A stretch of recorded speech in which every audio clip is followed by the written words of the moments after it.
طيب أنا اسمي رغدة الإبراشي، رئيسة جمعية علشان كبلدي.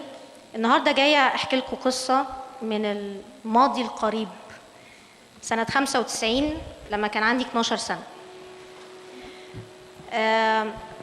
أنا كنت بعزف عود، ما زلت بعزف عود، بيقولوا إن أنا بعزف كويس.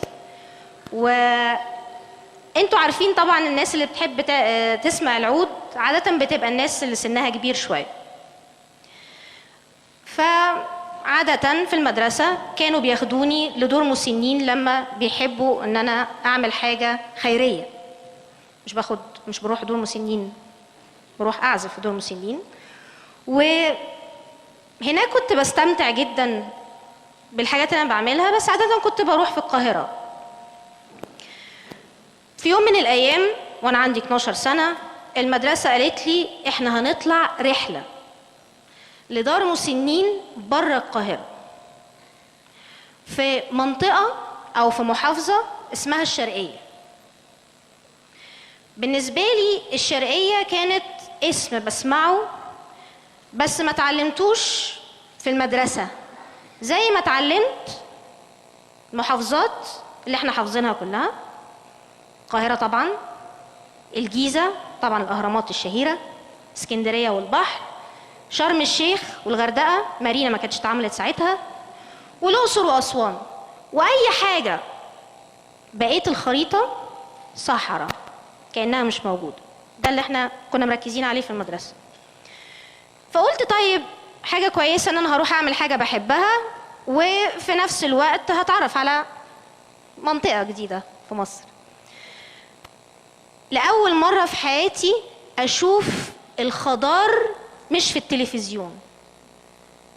كنت على طول بشوف في التلفزيون بقى الفلاحين وهم بيزرعوا كده، بس انا ما شفتش الكلام ده بعيني.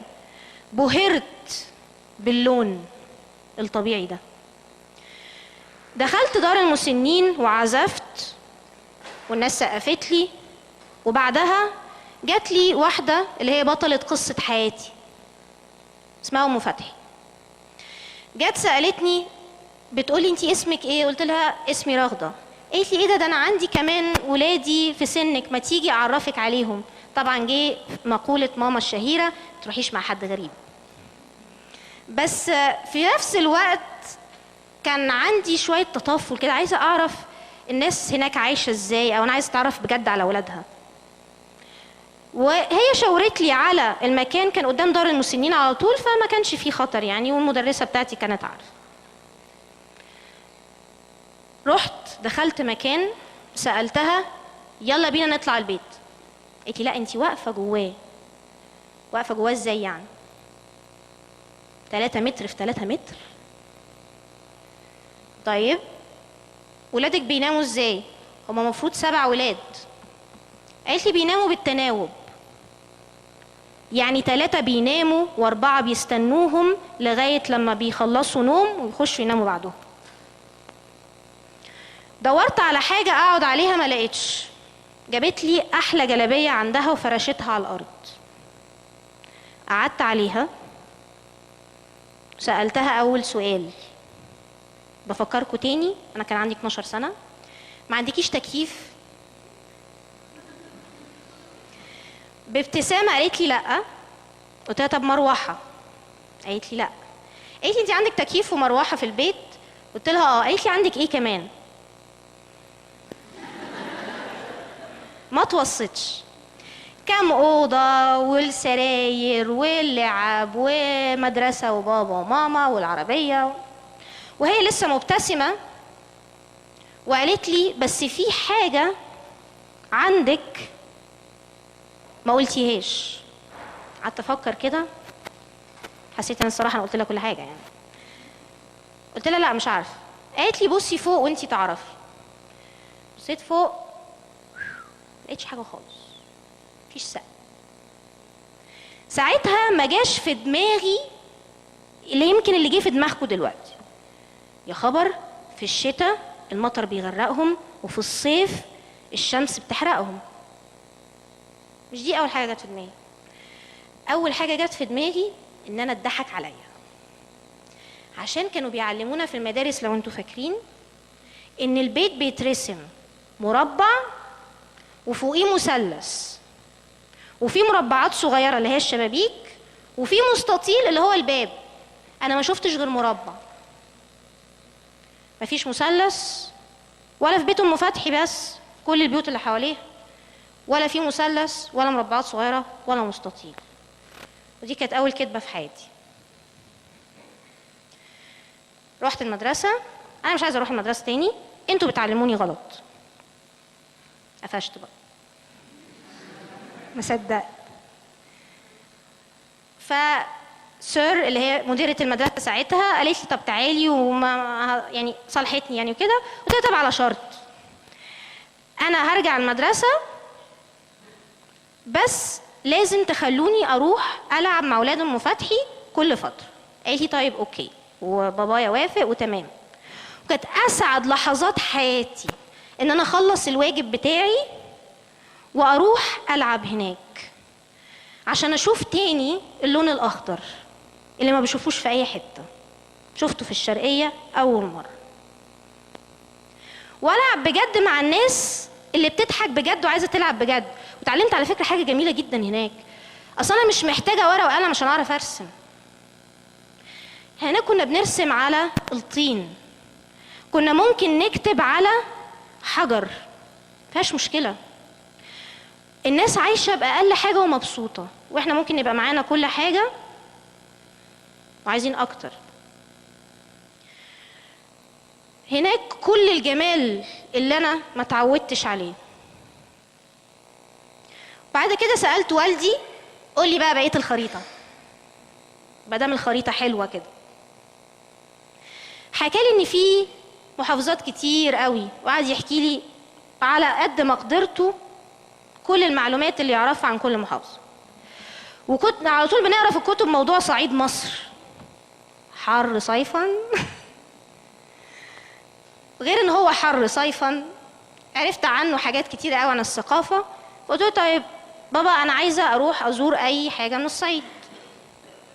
اقرب حاجة للقاهرة ممكن تبقى الفيوم، المنيا وبني سويف. فبابا اختار المنيا وسافرنا بالقطر. لما نزلنا من القطر رحنا على طول على الاوتيل، كان هو الاوتيل الوحيد اللي موجود في المنيا. وهناك شفت منظر غريب جدا اول مره اشوفه برضو، نهر النيل. ايوه اول مره اشوفه، عشان احنا هنا في القاهره كنت عاده بشوفه، ده لو شفته اصلا يعني لو عرفت اقف، كنا بنشوفه ورا قضبان ورا سور، مش عارفه ليه ساجنين النهر. طبعا ساعتها ما كانش فيه موضوع المراكب وكده، بس ما كانش اللون ازرق. هم على طول كنا بندرس برضو يعني ان النهر النيل لونه ازرق وكده، لونه مش ازرق. وما اعتقدش ان في حد ممكن يجرؤ انه يحط ايده فيه، طبعا محدش هيجرؤ. هناك في المنيا انا كنت قاعده عليه زي البحر، هو قدامي اهو هنا، بحط ايدي فيه ولونه ازرق ومش مسجون. بدأت ألف شوية في المنيا، لقيت وشوش جميلة جدا بس للأسف لونها أبيض. أطفال المحاجر، وعلى فكرة ما طلعش وصف ليهم، طلعت مهنة المحاجر والأطفال بيشتغلوا فيها. ودي كانت تاني كدبة في حياتي. أصل أنا قالوا لي في المدرسة يلا كبري وتخرجي من الجامعة عشان تشتغلي، ودول أطفال ما عدوش سن 10 بيشتغلوا. بتضحكوا عليا ليه؟ قولوا لي طيب إن في ناس مش هتتخرج عمرها في حياتها من حتة بتشتغل. لا بقى، أنا لازم أعرف الحقيقة فين. قررت أتعلم بطريقتي، كراسة والكتاب للمدرسة أو للجامعة بعد كده، لكن الحياة هي اللي فيها التعليم كله. بدأت أتطوع، وعرفت يعني إيه تطوع وقتها. بتكلم بقى وأنا عندي 13 سنة تقريبا ساعتها. وكنت بتطوع عادة في الحاجات اللي ليها دعوة بالأطفال، إن كان تعليم أو إن كان توعية صحية. وبعد كده وأنا عندي 15 سنة حصلت لي ممكن تكون صدمة بالنسبة لي. ان ام فتحي لما رحت الشرقية لقيتها سايبالي ورقة، طبعا مش هي اللي كاتباها لان هي ما بتعرفش تقرا وتكتب. هي توفت وقالت لي في الورقة: انا عمري ما طلبت منك فلوس، الحاجة اللي انا عايزاكي تفضلي تعمليها انك تلعبي مع اولادي. نقطة. ودي كانت تالت كدبة، عشان انا على طول كانوا بيقولوا لي ان الفقراء محتاجين اكل وفلوس وشرب، وهي ما قالتليش كده. وعلى فكرة هي مش قصدها ان انا افضل العب مع اولادها، هي كان قصدها اوعي تجرحي ولادي وتديهم اكل وشرب ولبس. فكرت ساعتها اعمل ايه عشان ما اجرحش الناس دي وما اجرحش ناس تانية زيهم، بس ما لقيتش حل.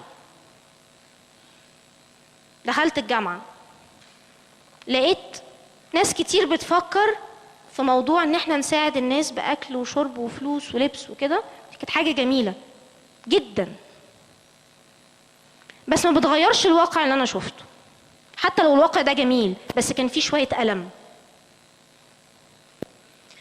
سنة 2001 بدأت أجيب الناس اللي في الجامعة بتاعتي اللي عايزين يغيروا الواقع الوحش اللي في الواقع، لأن كان فيه حاجات حلوة كتير. وصحابي بقى اللي اتعرفت عليهم في المحافظات التانية اللي كنت بتطوع معاهم. وعملنا علشانك يا بلدي. ساعتها ما كانتش جمعية، ساعتها كانت حملة طلابية على مستوى مصر كلها، كان شباب من جامعات مصر كلها مش من جامعتي بس. كانت بدايتها هنا في الجامعة الأمريكية، بس كان شباب من مصر كلها عايزين يعملوا حاجة. جمعية عشانك يا بلدي بعد كده اتعملت 2005.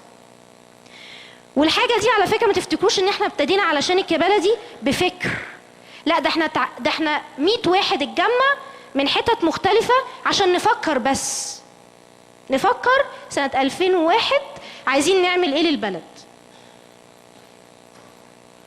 فكرنا ولقينا انه في مشكلة الفقر طبيعي عايزين نحلها.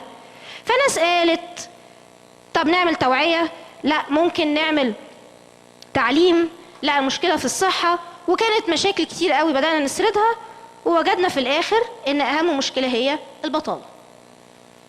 بدأنا نجمع الناس ونتكلم معاهم، وبدأنا حتى نجمع متطوعين. وبعد كده وقفنا وقفة سألنا نفسنا هنحل مشكلة البطالة ازاي؟ بتدريب انجليزي وكمبيوتر ومهارات حياتية communication skills وpresentation skills. كويس، علمنا الناس انجليش وكمبيوتر ومهارات اتصال ومهارات قيادة، وبرضو الناس ما بتشتغلش. في يوم من الأيام جالي سنة 2004 مدير شركة عالمية قال لي بتضيعي وقتك ليه والفلوس تبرعات أو أيا كانت وحياة الشخص اللي انتي بتدربيه في حاجة مش هيستخدمها. أنا في شركتي لو عايزة أعين واحد مبيعات مثلا مش لازم يكون عارف إنجليزي، ما هو ممكن يكون بيشتغل في حتة مش هيتكلم مع حد إنجليزي. ليه شغلة السكرتارية إن أنا أعلم الشخصية اللي هتشتغل في السكرتارية مهارات قيادة؟ حاجة مهمة جدا وبسيطة جدا. اللي هيشتغل ميكانيكي لازم يتعلم الميكانيكا، يشتغل محاسب لازم يتعلم المحاسبة، ولا هيشتغل في المبيعات لازم يتعلم المبيعات. معاها يمكن المهارات اللي محتاجها بس لازم يتعلم المهنة. فبدأنا فعلشانك يا بلدي أخدنا الخطوة دي وبدأنا نعمل بقى مناهج متخصصة في مهن معينة، نعلم الناس ميكانيكا، نعلم الناس شغل الخزف والفخار، نعلم الناس أشغال الخشب والنجارة، نعلم الناس خياطة وغزل ونسيج وحاجات تانية كتير، مش مصانع بس، لا ممكن كمان مبيعات وسكرتارية والشغل الإداري، وكله على طلبات السوق. السوق بيقول أنا عايز شغلانات إيه، مهن إيه، ندرب الناس. وعن طريق أول مكتب توظيف للفقراء في مصر اللي عملناه، الناس دي بتتعين في شركات وفي مصانع، بنبقى عارفين من الأول إن هم طالبين عمالة، مش ندربهم وبعد كده ندور لهم على شغل. والناس اللي مش هتشتغل في مصنع أو في شركة بنديهم تدريب إزاي يعملوا دراسات جدوى عشان يبتدوا مشروعهم، وبنديهم التمويل اللازم. بس على فكرة لازم نرجع تاني للأول، هو احنا بنعين الناس عشان يشتغلوا؟ هم فقراء، احنا مش عايزينهم يبقوا فقراء، عايزين يبقى عندهم كرامة. محدش هيبقى عنده كرامة غير لما يطلع فوق خط الفقر. فوق الخط ده في عمار، في ناس بتشتغل، في خضرة، في ناس بتتعلم حاجات تفيدها في حياتها بجد، مش زينا ممكن واحنا في المدارس بنتعلم حاجات ملهاش دعوة بالواقع، او ممكن بنتعلم حاجات ما تقولش الناس عايشة ازاي. وحتى لو جالنا الحظ وعرفنا الناس عايشة ازاي، ممكن نفكر في حلول مؤقتة ما تغيرش حياة الناس دي، او اكتر من كده شوية، حلول ما تديش بجد كل واحد حق. ودي كانت القصة. شكرا جزيلا.